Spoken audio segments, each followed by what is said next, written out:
जय हिंद मेरे प्यारे दोस्तों, हमारे इस चैनल नेक्स्ट टाइम आपका स्वागत है। देखिए ITBP Indo Tibet border police force, ITBP जिसको शॉर्ट में कहा जाता है, इसके अंतर्गत पे कांस्टेबल के लिए और हेड कांस्टेबल के लिए वैकेंसी अपडेट है। लगभग अगर बात करेंगे तो मोटर मैकेनिकल डिपार्टमेंटल के लिए। देखिए इसका नोटिफिकेशन अपडेट हो चुका है 24 दिसंबर 2024 को, और इसका क्लोजिंग डेट है अगर बात करेंगे तो 22 जनवरी 2025। अभी बहुत सारा टाइम है, ठीक है, आपके फॉर्म फिल करने के लिए, जानने के लिए बने रहेगा इस वीडियो के अंतर्गत पे। यदि आप नए हैं, यदि आपके द्वारा हमारे इस चैनल नेक्स्ट टाइम को सब्सक्राइब नहीं किया तो सब्सक्राइब कीजिए, बेल आइकन को प्रेस कीजिए, ताकि जो भी कंटेंट, जो भी इन्फॉर्मेशन हमारे द्वारा आपके लिए प्रोवाइड किया जाता है तो उसका नोटिफिकेशन आपके पास समय पर अवेलेबल हो जाएगा। देखिए recruitment for the post of head constable and constable motor mechanic 2024 के लिए वैकेंसी यहाँ पर अपडेट किया गया। एलिजिबल मेल इंडियन सिटीजन को केवल यही इसके लिए एलिजिबल है, और उसके साथ में एक चीज़ थोड़ा सा ध्यान रखना कि इंक्लूडिंग किया गया है subject of Nepal and Bhutan यहाँ पे एलिजिबल है। ठीक, किसके लिए? हेड कांस्टेबल मोटर मैकेनिक के लिए और कांस्टेबल मोटर मैकेनिक के लिए। 24 दिसंबर 2024 को नोटिफिकेशन अपडेट किया है। इसका फॉर्म फिल करने का जो प्रोसीजर ऑनलाइन मोड में है, और क्लोजिंग डेट क्या है इसका 22 जनवरी 2025 रात के 12 बजे तक आप फॉर्म फिल कर सकते हैं। सबसे पहले अगर वैकेंसीज की बात करेंगे तो यहाँ पर है हेड कांस्टेबल मोटर मैकेनिक के लिए टोटल पोस्ट 7 है, और उसके बाद में अगर बात करेंगे तो अनरिजर्व के लिए 2 सीट हैं, और शेड्यूल कास्ट के लिए कोई सीट नहीं, शेड्यूल टाइप के लिए 3 सीट है, ओबीसी के लिए 1 और ईडब्ल्यूएस के लिए 1 सीट है। टोटल 7 सीटें यहाँ पर हो जाता है। और उसके बाद में बात करेंगे तो कांस्टेबल मोटर मैकेनिक के लिए 44 सीटें हैं, अनरिजर्व के लिए 17, शेड्यूल कास्ट के लिए 7 और शेड्यूल टाइप के लिए 7, ओबीसी के लिए 7 और ईडब्ल्यूएस के लिए 6, और टोटल कितनी 44 सीटें। हेड कांस्टेबल के लिए 7 सीट हो गया, और उसके बाद में कांस्टेबल के लिए कितनी होगी 44 सीटें यहाँ पर हो जाती है। ठीक है, टोटल अगर वैकेंसी की बात करें, टोटल 51 पोस्टें यहाँ पर दी गई हैं। ठीक है, अब आगे बढ़ते हैं। यहाँ पर रिजर्वेशन संबंधी बहुत चीज़ों की बात कही गई है, और जैसे कि यहाँ पर बात करेंगे तो सबसे पहले आता है हेड कांस्टेबल का जो पे लेवल है, पे लेवल 4 है, और कांस्टेबल के लिए मोटर मैकेनिक के लिए जो है तो उसके लिए 3 पे लेवल 3 है। ठीक है, हेड कांस्टेबल दोनों के लिए, मोटर मैकेनिक के लिए है। अगर अदर अलाउंस की बात करेंगे, बहुत सी चीज़ें यहाँ पर दी गई हैं, आप देख लीजिएगा। और मिनिमम एज लिमिट है यहाँ पर, एज लिमिट जैसे कहा गया है, एज लिमिट संबंधी minimum education qualification and essentials qualification की बात कही गई है। सबसे पहले इंक्लूड हो जाता है यहाँ पर हेड कांस्टेबल मोटर मैकेनिक के लिए मिनिमम एज लिमिट 18 और मैक्सिमम 25, और 10th+2 pass from recognised board और इंस्टीट्यूशंस बेस के अंतर्गत पर सर्टिफिकेट होना चाहिए आपके पास में motor mechanic from recognised institutions और इंडस्ट्रियल ट्रेनिंग से, इंस्टीट्यूट से, जो इससे वैलिड होता है, विथ 3 ईयर्स एक्सपीरियंस। ये चीज़ ध्यान रखना। और बात करेंगे तो एक्सपीरियंस होना चाहिए 3 ईयर्स बेस के अंतर्गत पे इन दी ट्रेड, इन दी रिप्यूटेड बेस की बात कही गई है, वर्कशॉप। और एक चीज़ ध्यान रखना ना, अगर इसका लाइसेंस आपके पास होगा ना, इस चीज़ का होना चाहिए। ठीक है, इंडस्ट्रियल ट्रेनिंग इंस्टीट्यूट के अंतर्गत का, नहीं तो थोड़ा सा बहुत सारी इश्यू आ जाती है इसके अंतर्गत। तो जैसे कि यहाँ पे साफ साफ कहा है तो अब इसी बेस का आपके पास में सर्टिफिकेट होना चाहिए। ट्रेड इन रिप्यूटेड वर्कशॉप और 3 years diploma in automobile engineering, 3 साल का आपके पास में क्या होना चाहिए, ऑटोमोबाइल इंजीनियरिंग का डिप्लोमा होना चाहिए। और एक इंडस्ट्रियल से ट्रेनिंग इंस्टीट्यूट, जो आप जहाँ से भी व्हीकल्स को सीखते हैं 4 व्हीलर को, तो उससे वैलिड उसके पास में लाइसेंस होना चाहिए, और वही आपको क्या करके लाइसेंस बनवा के देगा। फिर आरटीओ के थ्रू जो भी लाइसेंस एक्सेट्रा बनता है तो एक सर्टिफिकेट बनवा के देते हैं। ठीक है, जिससे को बात करेंगे, आप जानते हैं उससे ज़्यादा कोई वो नहीं तो आप कहीं यूट्यूब पर सर्च करके देख लीजिएगा इसका इन्फॉर्मेशन क्या चीज़ होता है, नहीं तो वीडियो और बहुत सारा लेंथी हो जाएगा अगर मैं समझाने की कोशिश करूंगा। कांस्टेबल मोटर मैकेनिक के लिए जो यहाँ पर दिया गया है, लगभग यहाँ पे बिटवीन कहा गया 18 से लेकर 25 साल, और इसमें मेट्रिकुलेशंस और 10th class pass from recognised board और इंस्टीट्यूशंस एंड इंडस्ट्रियल से ट्रेनिंग इंस्टीट्यूट हो गया, certificate in respective trade from recognised institute, और कहा गया 3 ईयर्स डिप्लोमा 3 ईयर्स होना चाहिए एक्सपीरियंस इन रिस्पेक्टिव से ट्रेड फ्रॉम रिकॉग्नाइज्ड फर्म लिखा है FIRM में। ठीक है, थोड़ा सा टाइपिंग यहाँ पर हल्का दिख रहा है आपको, फर्म है, ये चीज़ ध्यान रखना। और इसमें कोई डिप्लोमा नहीं मांगा गया कांस्टेबल के लिए, लेकिन हेड कांस्टेबल के लिए 3 ईयर्स का मांगा गया है मोटर मैकेनिक बेस के अंतर्गत पे। ये चीज़ तो आपने देखा होगा। Cut off date age and relaxation की जो बात कही गई है, तो आप कन्फ्यूजन नहीं होना। 22 जनवरी 2025 के बेस में आपका मिनिमम और मैक्सिमम एज लिमिट दिया जाएगा। आपका डेट ऑफ बर्थ की बात करेंगे तो देखिए 23 जनवरी 2000 से लेकर आपका 22 जनवरी 2007 के बीच में आपका डेट ऑफ बर्थ होना चाहिए। ये चीज़ आपको ध्यान में रखना है। ठीक है, ये चीज़ें काफ़ी इंपॉर्टेंट पॉइंट है। आगे बढ़ते हैं, बहुत सारा दिया गया है जो भी एज रिलैक्सेशन संबंधी बात है। जैसे यहाँ पर है शेड्यूल कास्ट शेड्यूल ट्राइब के लिए 5 ईयर्स का, ओबीसी के लिए 3 ईयर्स का, एक्स सर्विसमैन के लिए 3 ईयर्स, एक्स सर्विसमैन ओबीसी के लिए जैसे सबसे पहले ऊपर है एक्स सर्विसमैन जनरल और अनरिजर्व के लिए 3 ईयर्स का, एक्स सर्विसमैन ओबीसी के लिए 6 ईयर्स का, ex serviceman schedule caste scheduled tribe के लिए 8 ईयर्स का, गवर्नमेंट सर्वेंट के लिए जैसे कि यहाँ पर अलग अलग कैटेगरी है up to the age of 40 years for unreserved UR base के लिए, और 43 ईयर्स फॉर ओबीसी और एनसीएल के लिए, and 45 years for scheduled caste scheduled tribe category के लिए। चिल्ड्रंस एंड 7 नंबर का जो पॉइंट है, children's and dependent of victims killed in the 1984 1984 के अंतर्गत रियोट्स अफरा तफरी और कम्युनल्स रियोट्स और 2002 का जो गुजरात दंगा था अगर उसके अंतर्गत पे इंक्लूड है। अगर उसकी कैटेगरी अनरिजर्व और ईडब्ल्यूएस है 5 ईयर्स का, शेड्यूल कास्ट से शेड्यूल ट्राइब है तो 5 + 5 10 ईयर्स का है, ओबीसी एनसीएल के लिए 3 + 5 8 ईयर्स का यहाँ पे एज रिलैक्सेशन आपको दिया जाएगा। ठीक है, ये चीज़ आपको ध्यान में रखना। बहुत सारी पॉइंटें यहाँ पे दी गई, लेकिन हम उनको ही बात कर रहे हैं जो इंपॉर्टेंट आपके जानने के लिए हो जाता है। जैसे इकोनॉमिकल वीकर सेक्शन के लिए कहा गया। फिजिकल स्टैंडर्ड की बात करेंगे तो आपके लिए जैसे कि यहाँ पर अलग अलग कैटेगरी भी इसमें आ जाता है। जैसे फॉर अदर, जैसे सबसे पहले कहा गया है for all other states and union territories, मतलब केंद्र शासित प्रदेश जिसको कहा जाता है। और तो इसके लिए हाइट आपके लिए 170 सेंटीमीटर है। और उसके बाद में चेस्ट की बात करेंगे तो बिना फुलाए 80 सेंटीमीटर, फुलाने के बाद में 5+ होना चाहिए।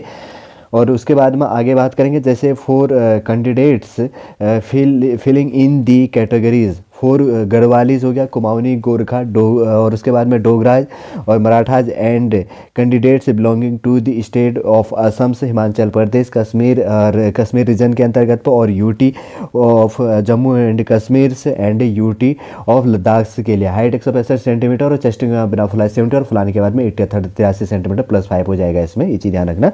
और उसके बाद में candidate healing from hill area के अंतर्गत पर, नॉर्थ ईस्टर्न स्टेट के अंतर्गत पर, और अरुणाचल प्रदेश, मणिपुर, मेघालय, मिजोरम, नागालैंड, सिक्किम एंड त्रिपुरा के लिए हाइट 162.5 सेंटीमीटर और चेस्ट में बिना फुलाए 77 और फुलाने के बाद में 82+ हो जाएगा, 77 में प्लस कर देंगे।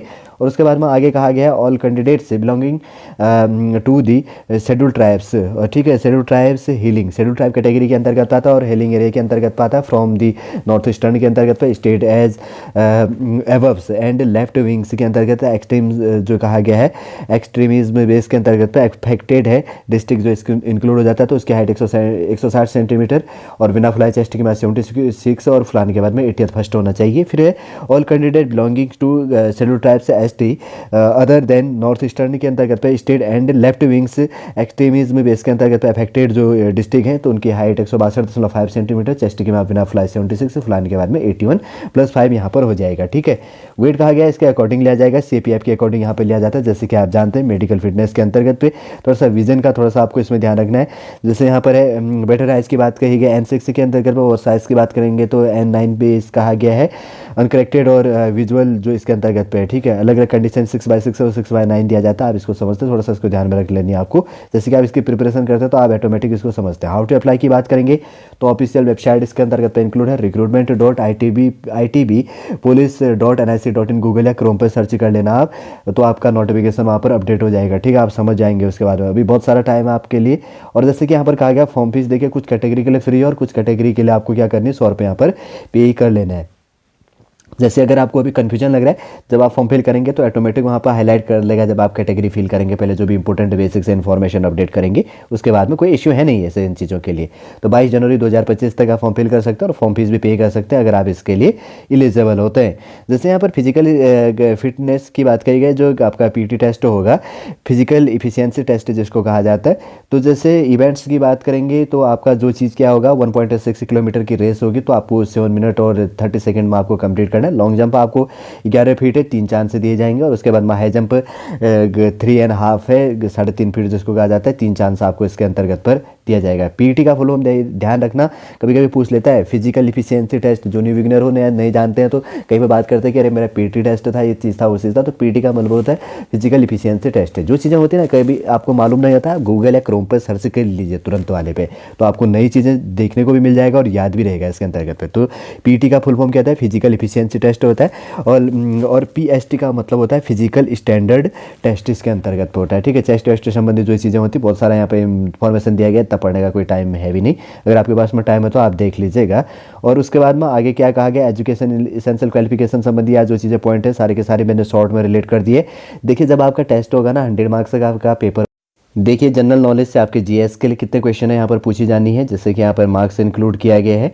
नंबर ऑफ क्वेश्चन 10 क्वेश्चन है, 10 मार्क्स का यहाँ पर दिया जाएगा। और दूसरा है मैथमेटिक्स से आपका पूछा जाएगा और नंबर ऑफ क्वेश्चन 10 क्वेश्चन और उसके बाद में 10 मार्क्स का। और थर्ड है उसके बाद में हिंदी और इंग्लिश है 20 क्वेश्चन है 20 मार्क्स का, 2 आवर्स का टाइम मिलने वाला है। फिर उसके बाद में फोर्थ नंबर नीचे पार्ट दिया गया है, ट्रेड रिलेटेड जो थ्योरीज है आपसे पूछा जाएगा।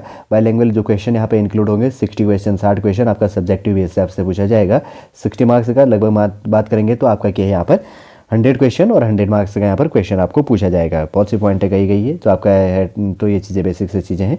देखिए जनरल ईडब्ल्यूएस और ईडब्ल्यूएस मतलब जनरल कैटेगरी और ईडब्ल्यूएस होता है इकोनॉमिकल वीकर सेक्शन कैटेगरी के लिए 35% मार्क्स से लेके आना जरूरी है। शेड्यूल कास्ट शेड्यूल ट्राइब जिसको SC/ST कहा जाता है, OBC other backward class non creamy layer NCL का फुल फॉर्म होता है कैटेगरी के लिए 33% लेके आना जरूरी है इसके अंतर्गत पे, ठीक है।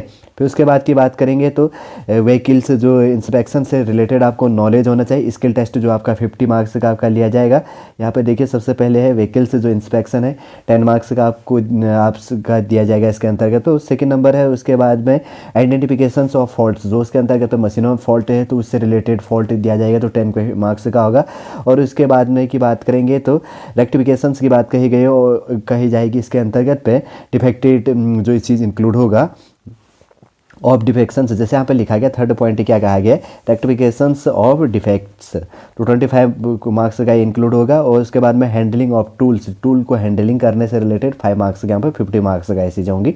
इससे रिलेटेड आपको पूछा जाएगा 4 पॉइंट जो यहाँ पे इंक्लूड है, ठीक है ना। व्हीकल्स इंस्पेक्शन से रिलेटेड और आइडेंटिफिकेशन ऑफ फॉल्ट संबंधी जो चीज़ होगा रेक्टिफिकेशन होगा और डिफेक्ट्स संबंधी। और उसके बाद में 4th नंबर का होगा हैंडलिंग ऑफ टूल्स, मतलब डिफेक्ट पीस नहीं कहते, कभी हम कहते हैं यार डिफेक्ट पीस आ गया खराबी चीज़, ऐसे रिलेटेड आपको पूछा जाएगा क्योंकि मोटर से रिलेटेड मैकेनिकल बेस के अंतर्गत से अपडेट किया गया है। तो उसमें फॉल्ट वॉल्ट ये चीज़ जाना इंक्लूड कर दिया जाएगा साथ वाले में। वैसे तो बेसिक से पॉइंट है मैंने इंक्लूड कर दिया जो भी आपके फॉर्म फिल करने के लिए जानने के लिए इंपॉर्टेंट था। देखिए वैसे लगभग जो पेज है थी और बेसिक सा इंस्ट्रक्शन यहाँ पर दिया गया है। देखिए ITBP Indo Tibet border police, ITBP जिसको कहा जाता है बॉर्डर में इसकी सिक्योरिटी का इसका जिम्मेदारी होती है, इसलिए ये बनाया भी गया था। कब बनाया गया था आप कमेंट के माध्यम से मुझे बताएगा, नहीं जानते तो गूगल क्रोम पर सर्च कीजिए। जो भी आपके फॉर्म फिल करने के लिए जानने के लिए इंपॉर्टेंट पॉइंट थी सॉलिड रूप से इस वीडियो के अंतर्गत मैंने रिलेट कर दिया। उम्मीद करूंगा दोस्तों सॉलिड पूरा इन्फॉर्मेशन आपको समझ में आ गया होगा।